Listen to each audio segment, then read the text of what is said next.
আসসালামু আলাইকুম। শুভ সকাল। আশা করি সবাই অনেক অনেক ভালো আছেন।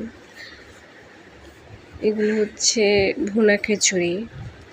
আমি মোটামুটি খিচুড়ি অনেক ভালো রান্না করতে পারি। আর খিচুড়ি সবসময় ভুনা খিচুড়ি আমার ভালো লাগে। অনেকে ল্যাট্টা খিচুড়ি পছন্দ করে, একটু নরম টাইপের যেটা। আমার কাছে নরম টাইপের খিচুড়ি ভালো লাগে না, সবসময় ঝরঝরা খাবার ভালো লাগে।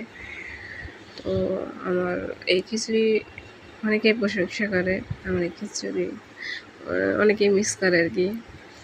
যাই হোক, আমার খিচুড়ি ভালো লাগে, বিশেষ করে বৃষ্টি যখন হয় তখন আসলে খিচুড়ি অনেক মজা লাগে। বৃষ্টির দিনে খিচুড়ি সবচাইতে বেশি ভালো লাগে।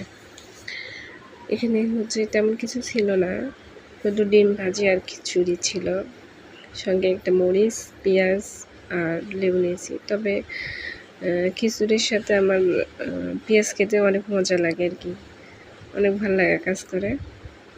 কার কেমন লাগে জানি না, তবে আমার অনেক ভালো লাগে। সবাইকে ধন্যবাদ, সবাই ভালো থাকবেন। আল্লাহ হাফেজ।